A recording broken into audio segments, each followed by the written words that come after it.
My dear readers, listeners, and of course, friends, let us cast our collective gaze upon the figure of Scott Camil, a man whose name is etched in the annals of infamy and redemption, a paradox incarnate who has traversed the most infernal depths of human conduct to emerge as a self-styled beacon of peace and moral rectitude.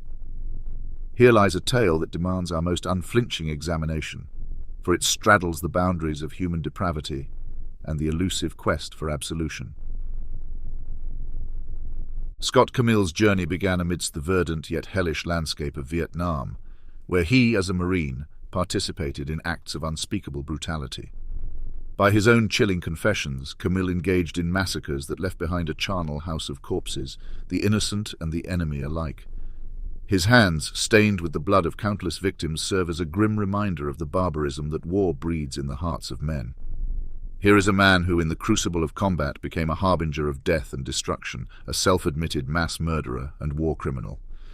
Yet as we delve into the life of Scott Camil, we encounter a metamorphosis that defies the simplistic dichotomies of good and evil. Post-Vietnam, Camil underwent a profound transformation, tormented by the ghosts of his actions.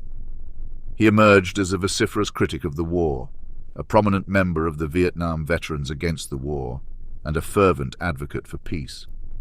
His testimony during the Winter Soldier investigation, a searing indictment of American military conduct, was a moment of catharsis and condemnation, a scathing revelation of the horrors that scarred his soul and our collective conscience. But let us not be seduced by facile narratives of redemption. The moral universe, complex and unyielding, demands that we scrutinize the nature of Camil's atonement. Can a man who has wrought such desolation ever truly be redeemed? Does his later activism, however impassioned, absolve him of the atrocities he committed? Redemption, if it is to hold any substantive meaning, must transcend personal transformation and manifest in societal reparation. Camil's journey from perpetrator to advocate is undoubtedly a testament to the human capacity for change. However, it is imperative to dissect this metamorphosis with the scalpel of critical inquiry. Redemption, in the grand ethical schema, is not merely a personal absolution, but a societal acknowledgement that one's efforts to atone can restore a semblance of justice. It requires more than remorse. It demands restitution.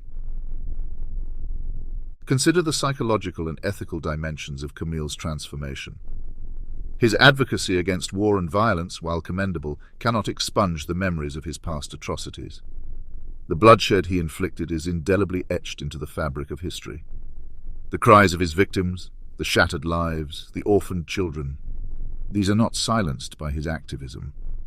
Instead, they underscore the perennial struggle for moral equilibrium in a world teetering on the brink of chaos. Camil's case raises a broader, more disquieting question. Can other war criminals and mass murderers find redemption in a similar fashion? If we accept Camil's redemption, do we not, by extension, open the gates for others who have committed comparable or worse atrocities to claim the same? What, then, becomes of our conception of justice? Is it diluted in the waters of forgiveness? Or does it find new strength in the acknowledgement of human fallibility and the pursuit of atonement? True redemption necessitates more than a personal journey. It demands a tangible, profound impact on society, a contribution that outweighs, or at the very least seeks to balance the scales of past misdeeds. In Camil's advocacy for peace and his efforts to expose the brutal truths of war, we see a glimmer of this societal contribution. Yet, we must remain vigilant against the seductive allure of romanticizing his journey. Redemption, if it is to be genuine, must be earned through relentless, uncompromising commitment to justice and reparative action. Moreover, we must grapple with the harsh reality that Camil's redemption, however sincere, cannot resurrect the lives he extinguished. The suffering he caused remains an immutable scar on the human landscape. This is the paradox of redemption. It is deeply personal, yet its validation requires a societal dimension that acknowledges, but does not forget, the past. In conclusion, Scott Camil's life is a stark illustration of the human capacity for change and the complexities inherent in the quest for redemption. His story challenges us to confront the uncomfortable truths about war, morality, and the possibility of atonement. It forces us to question the very essence of justice and whether true redemption is ever achievable for those who have committed the most egregious of crimes.